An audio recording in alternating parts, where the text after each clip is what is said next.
So ako yung seller, Opo. siya po yung buyer.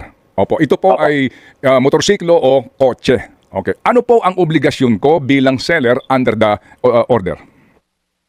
Kasi ikaw po bilang nagbenta po, Manong Ted, ikaw po ay required na mag-report po sa LTO regarding po doon sa bentahan niyo po ni DJ Chacha. Okay, mag-report ako sa LTO na ibinenta ko yung aking motor vehicle dito kay Chacha at ako'y magsusumite ng mga dokumento tulad ng Yung ORCR po ng sasakyan, yung deed of sale po, tapos ID po ninyo at ni DJ Chacha. ako po'y magre-report nito sa pinakamalapit na LTO office, hindi doon sa pinagrehistoran po ng aking sasakyan. Opo, pwede po sa pinakamalapit po na LTO office at pwede rin po ito via online submission. Okay. Ilang araw pong ibinibigay sa akin ng order na ito para ako mag-report sa LTO sa akin pong ibinentang sasakyan? 5 araw po, Manong Ted. Ilang araw? 5 araw po, 5 araw po, Manong Okay. Ted. 5 araw ang ibinibigay sa akin. Okay. At kapag hindi po ako nakapag-report nito sa takdang panahon o totally po hindi ako mag-report, ano po ang penalty sa akin? 20,000 po, Manong Ted. 20,000 ang ipapataw sa akin na multa. Opo, Manong Ted. Okay. Kapag hindi ako nag-report nito sa LTO na ibinenta ko ang aking sasakyan. Opo. Sige. Opo. Okay, doon muna tayo ha. Si Chacha po na bumili ng aking auto.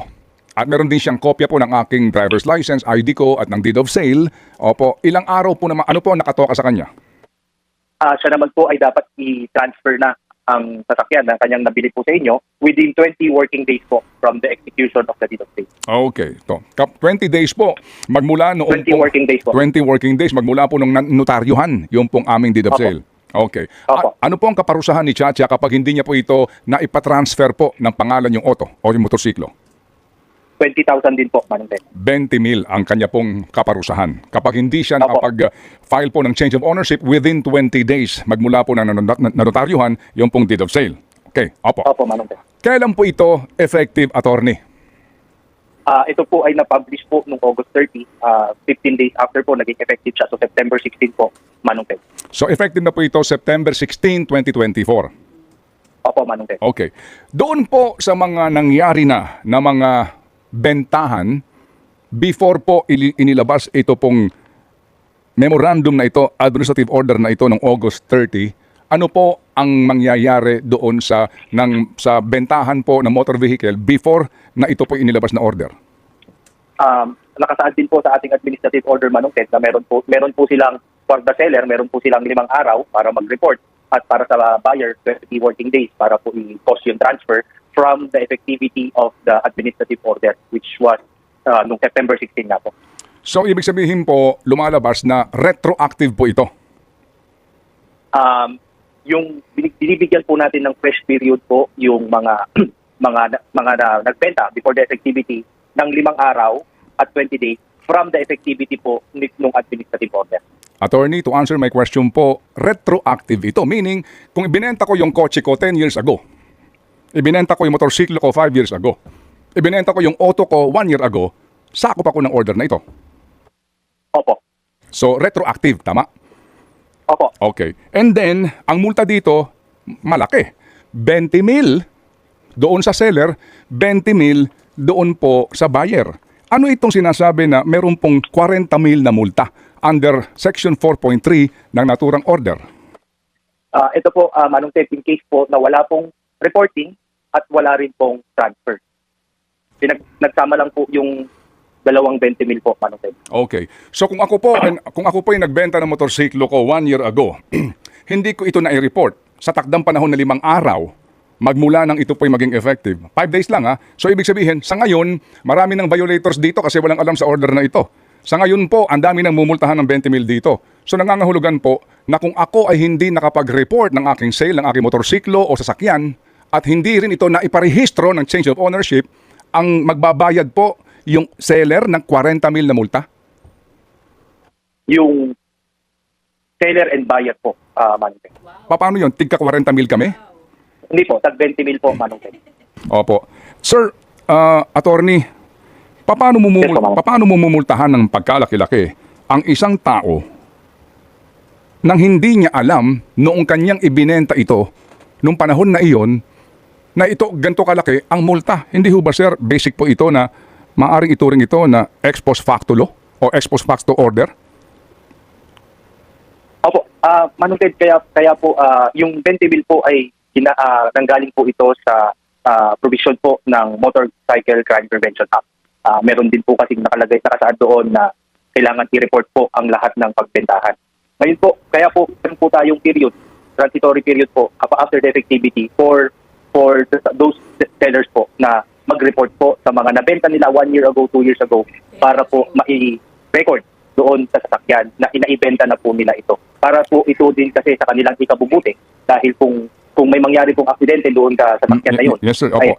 I mentioned that already, attorney. Yung purpose nga nito, wala ho tayong question sa magandang adhikain. Pero kung ang pinagbabasehan po ng 20 mil, attorney, na multa ay doon sa Motorcycle Crime Prevention Act na ito na binabanggit nyo, ba't kasama dito yung motor vehicles na mga sasakyang kotse at ilang pang sasakyan?